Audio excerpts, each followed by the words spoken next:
The grand ballroom at the Arlington National Harbor Convention Center glowed beneath crystal chandeliers, their warm light reflecting across polished marble floors and rows of neatly arranged American flags.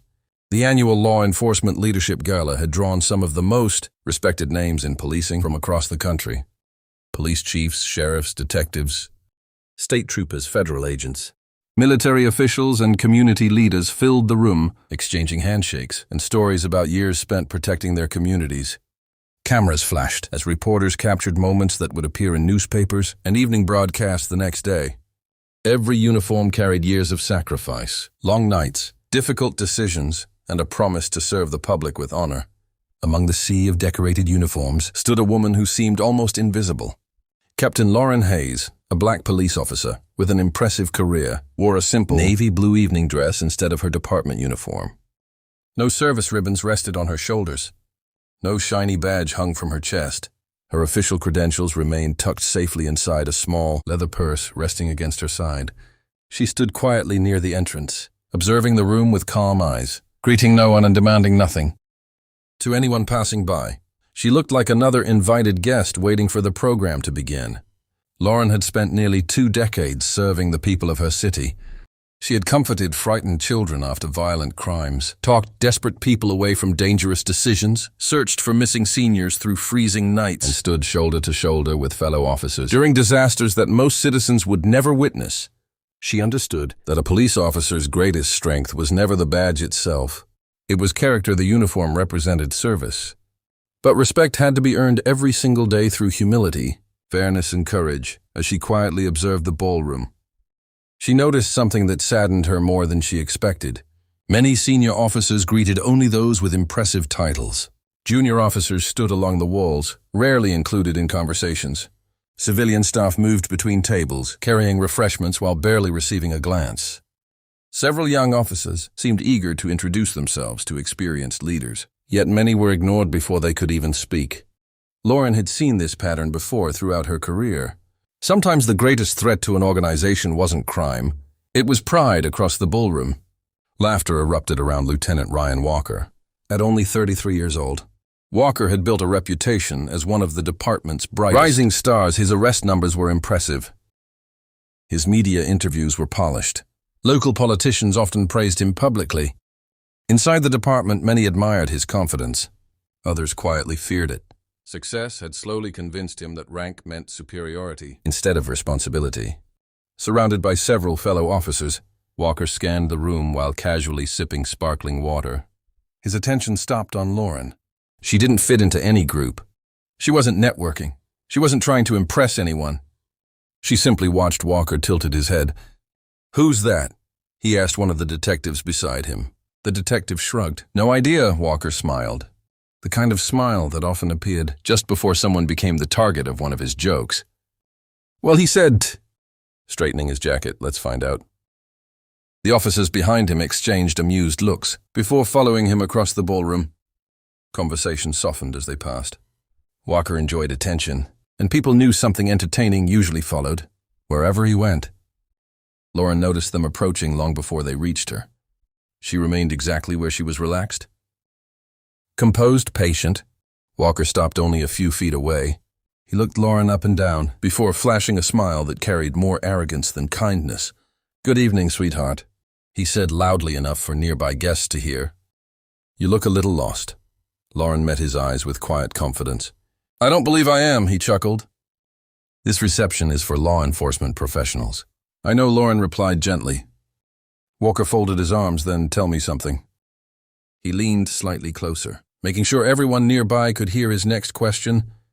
"What's your rank?" The surrounding officers waited, some already smiling, as though they expected the answer to become the evening's next joke. The smile on Lieutenant Ryan Walker's face widened. A silence settled over the small crowd.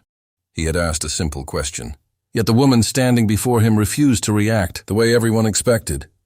She wasn't embarrassed. She wasn't defensive. She wasn't searching for an excuse. She simply looked at him with steady eyes, the kind that had seen difficult days and carried quiet confidence through all of them. Walker laughed loudly enough for nearby guests to hear. "Nothing to say?" he asked. "I figured as much." Several officers standing behind him chuckled.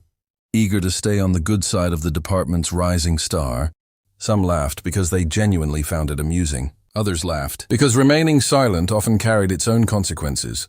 In every profession, there were people who confused confidence with leadership and cruelty with strength. Lauren remained calm. She had spent years serving communities where emotions could decide whether a situation ended peacefully or turned into tragedy. She knew that true professionals never allowed pride to make decisions for them. Every experienced officer understood that patience often protected lives more effectively than anger ever could. Walker noticed her composure and mistook it for weakness. He reached toward a passing server, carrying a silver tray filled with sparkling cider in crystal glasses. The young server officer, Maya Johnson, had volunteered to help during the event while off duty, a respected patrol officer herself. Maya quietly balanced the tray as Walker grabbed one of the glasses. Without asking, he pushed it into Lauren's hand. "There you go," he said with a sarcastic grin.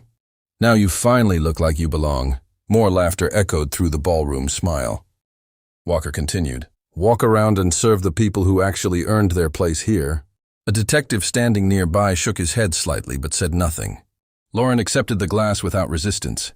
She looked down at it for a brief moment. Then with slow, deliberate movements, she walked 2 steps to the nearest cocktail table and gently placed the untouched glass onto its polished surface. Not a single drop spilled. She treated it with the same care an investigator would give an important piece of evidence. The laughter faded just enough for people to notice what she did next.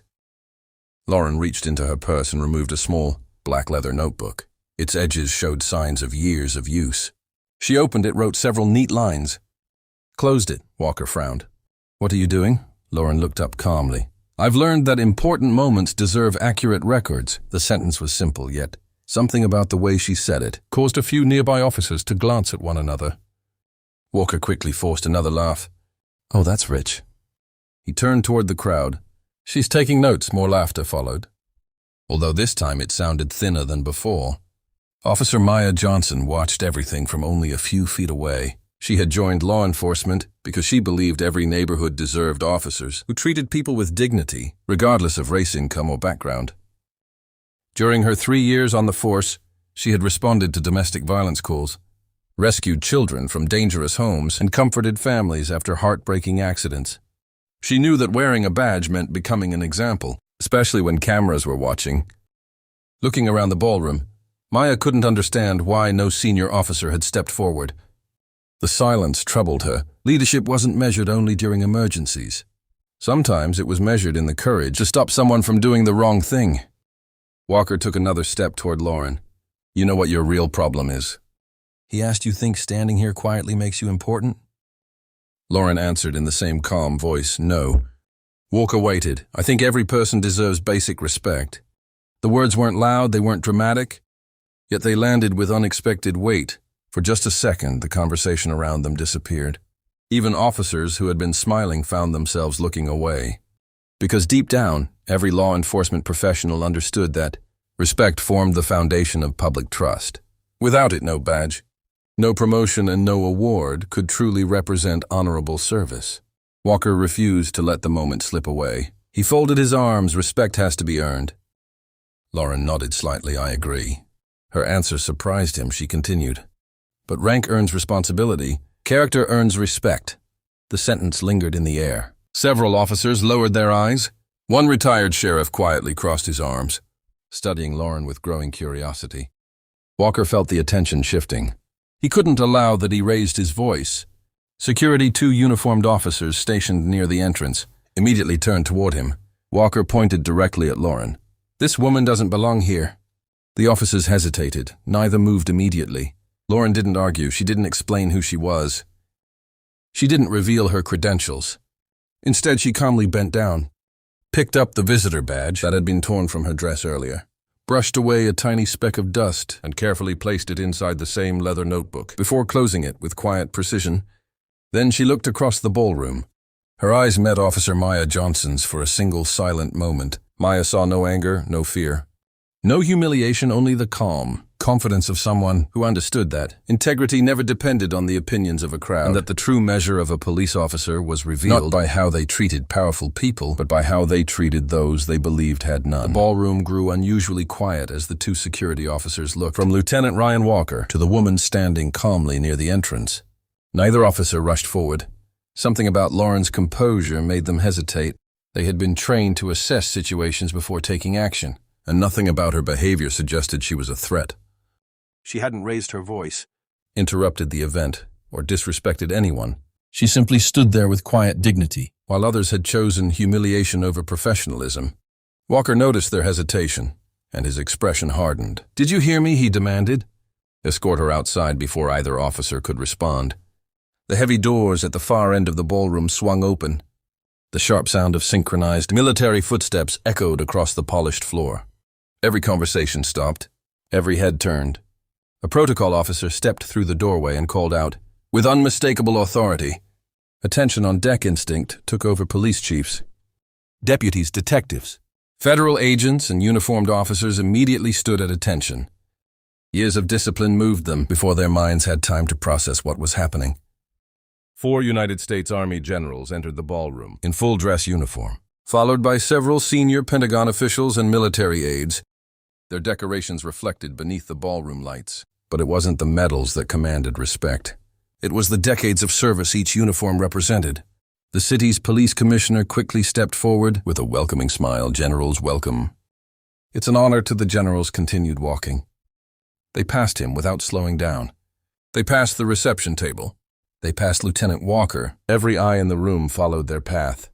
Walker smiled confidently at first, assuming they were heading toward the stage. Then they stopped not near the podium, not beside the commissioner, directly in front of Lauren Hayes. The senior general raised her right hand in a perfect salute. "Good evening, Captain Hayes." The remaining 3 generals immediately followed with crisp, synchronized salutes, Mom. The silence that filled the ballroom was unlike anything anyone present had ever experienced. Lieutenant Walker felt the color disappear from his face. His confident smile vanished. The room that had laughed only moments earlier now stood frozen in disbelief. Lauren calmly returned every salute with flawless military precision, before lowering her hand only then. Did she reach into her purse and remove her official credentials? The police commissioner looked at the identification, then back at Lauren, his eyes widened. One of the generals addressed the room. "For those who have not yet met Captain Lauren Hayes, she has been selected to lead a national leadership review focused on ethics, professionalism, and community trust between law enforcement agencies and the citizens they serve." Several officers quietly lowered their heads. The general continued. "Captain Hayes requested to arrive without ceremony because she wanted to observe how officers treated someone they believed held no influence." Lauren slowly looked around the ballroom. Her voice remained calm. "I've spent my career believing that the badge is one of America's greatest responsibilities." She paused. "It should never be used to measure someone's worth. It should only remind us of our duty to protect every person with fairness, dignity, and respect." Nobody interrupted, nobody looked away. Lauren turned toward Lieutenant Walker. She did not insult him. She did not seek revenge. Instead, she spoke in the same calm tone she had used from the beginning. "Lieutenant, every officer makes mistakes. The difference between a good officer and a great one is whether they're willing to learn from them." Walker struggled to speak. I'm sorry." Lauren nodded gently. "I hope those words become actions." She then looked toward Officer Maya Johnson, who had quietly watched everything unfold.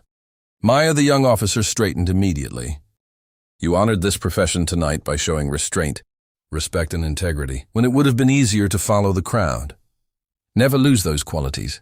Communities don't remember officers because of their rank. They remember them because of how they made people feel during life's hardest moments." Maya's eyes filled with tears. As she nodded, several officers began applauding. One by one, more hands joined until the ballroom echoed with genuine applause, not for power, not for rank, but for the values every badge was meant to represent. Even officers who had laughed earlier found themselves reflecting on their own conduct. That evening became more than a formal ceremony. It became a reminder that leadership is revealed by character, not titles. Respect is earned through humility, not intimidation, and the strongest officers are often the ones who remain calm when others choose cruelty. Captain Lauren Hayes left the ballroom with the same quiet confidence she had carried when she arrived, proving that true strength never needs to announce itself. It simply stands firm until the truth speaks for itself. Stories like this remind us that judging someone by appearance, race, gender, or clothing can blind us to the remarkable person standing right in front of us. Every great law enforcement officer regardless of background, shares the same mission: to protect, to serve, and to uphold justice with honor. If this story moved you, we'd love to hear your thoughts. What lesson stayed with you the most, and what would you have done if you had witnessed that moment in the ballroom? Share your opinion in the comments below. And if you're ready for another powerful story about courage, justice, and unexpected heroes, let us know what kind of story you'd like to see next. Your ideas could inspire our next video, and your voice is an important part of this community.